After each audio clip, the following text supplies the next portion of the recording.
تو حضور نے خود تعلیم دی ہے اپنے وسیلے سے دعا مانگنے کی. حضور کے آنے سے قبل بھی حضور کے وسیلے سے دعا مانگی جا رہی ہے. حضرت آدم علیہ السلام نے اللہ سے کچھ کلمات جو ہیں وہ سیکھ لیے. قرآن مجید میں اللہ تعالیٰ ارشاد فرماتا فَتَلَقَّى آدَمُ مِن رَبِّهِ کلمات، کچھ باتیں کلمات حضرت آدم علیہ السلام نے رب سے سیکھ لیے. وہ کلمات کیا تھے جو اللہ نے حضرت آدم علیہ السلام کو سکھائے؟ فتاب علیہ، تو ان کی توبہ قبول ہو گئی. تو امام حاکم نے اس حدیث کو روایت کیا ہے. امام بخاری اور امام مسلم جن شرائط پہ احادیث لیتے ہیں، حضرت امام حاکم بھی انہی شرائط پہ حدیث لیتے ہیں، اور جو ان سے احادیث رہ گئی ہیں ان کو امام حاکم نے اپنی مستدرک کے اندر درج کیا ہے. انہوں نے اس روایت کو بیان کیا ہے اور اس کی علماء نے تصحیح کی ہے کہ یہ حدیث صحیح ہے. تو کہتے ہیں وہ کیا کلمات تھے جو حضرت آدم علیہ السلام نے اللہ سے سیکھے اور اللہ نے آدم علیہ السلام کو سکھائے؟ تو وہ یہ تھا کہ حضرت آدم علیہ السلام روتے رہے، پھر ایک دن ہاتھ اٹھا کے دعا مانگی، یا رب اسألک بحق محمد ان غفرت لی، اے اللہ محمد عربی کا صدقہ میری خطا سے درگزر فرما دے. اللہ تعالیٰ فرمایا اے آدم میں نے تجھے بخش تو دیا، لیکن تو یہ بتا تو میرے نبی کو جانتا کیسے ہے؟ تو عرض کی مالک جب تو نے مجھے پیدا کیا اور میرے میں روح پھونکی اور میری نظر اٹھی تو فراز عرش پہ پڑی، تو میں نے تیرے نام کے ساتھ اس پیارے کا نام لکھا ہوا دیکھا تھا، اور میں جان گیا جس کا نام اللہ نے اپنے نام کے ساتھ لکھا ہے کہ وہ معمولی ذات نہیں ہے. اللہ تعالیٰ نے ارشاد فرمایا جا آدم تیری خطا سے میں نے درگزر فرما لیا. اگر نام محمد را نہ یا ورد شفیع آدم، نہ آدم یافت توبہ نہ نو از غر کے نجینا. اس دنیا کے اوپر سب سے پہلا جو رجوع اور پہلی توبہ قبول ہوئی ہے وہ حضور کے وسیلے سے ہوئی ہے. یہودی بھی حضور کے وسیلے سے دعا مانگتے تھے.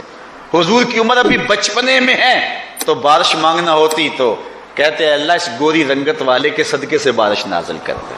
اور آقا کریم نے اپنی زندگی میں خود بھی اس بات کی تعلیم ارشاد فرمائی. آقا کریم علیہ السلام کے وسیلے سے تو دعا مانگی ہی جاتی ہے اور قبول ہی ہوتی ہے، تو پھر بھی حضور کے وسیلے سے دعا مانگی گئی. اور آقا کریم علیہ السلام نے اس کی خود بھی تعلیم دی.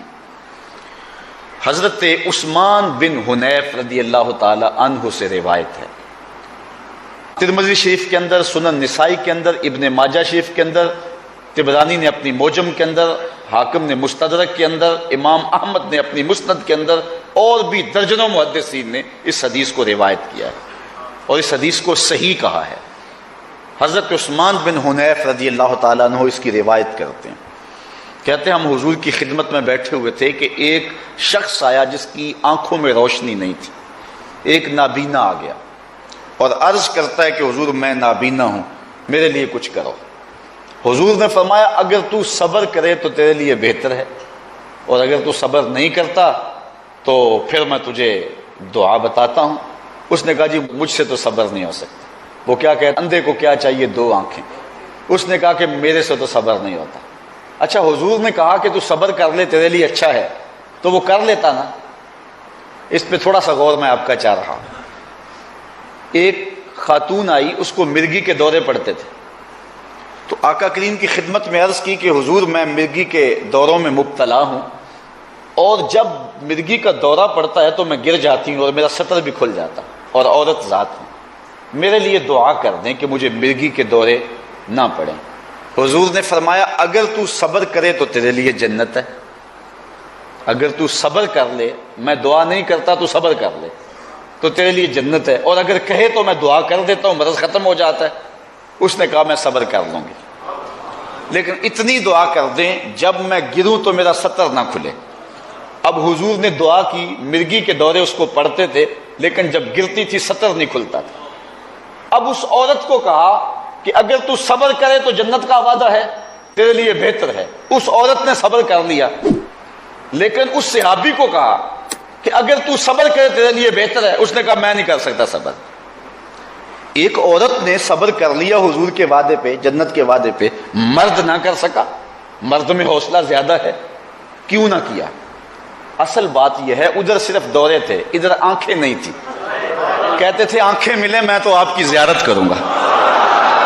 میں تو اس لیے آنکھیں لینے آیا ہوں کہ آپ کی زیارت ہو جائے، اس میں مجھ سے صبر نہیں ہوتا، میں تو ترس گیا ہوں آپ کی دید کے لیے. ایک صحابی حضور کے نام حضرت زید بن عبداللہ. امام زرقانی نے اس واقعہ کو لکھا ہے، جب حضور کا انتقال ہوا تو بیٹے نے آ کے خبر دی، ابا جی خبر سنی ہے؟ کہا سناؤ کیا ہوا؟ کہا حضور وصال کر گئے. تو انہوں نے ہاتھ اٹھا دیے اور لفظ کیا کہ اللہم اذہب بصری حتی لا ارا بعد حبیبی محمد احد. اللہ مجھے اندھا کر دے. یہ آنکھیں اس لیے تھی کہ تیرے محبوب کو دیکھتا تھا. اب محبوب نہیں اس دنیا کے اوپر رہے اور تہے مزار چلے گئے ہیں، میں نے آنکھوں کی بینائی کو کیا کرنا ہے؟ اللہ نے دعا قبول کر لی، آنکھوں کی بینائی جاتی رہے. کسی نے افسوس کے طور پہ کہا بڑا افسوس ہے کہ تمہاری آنکھوں کی بینائی چلی گئی ہے.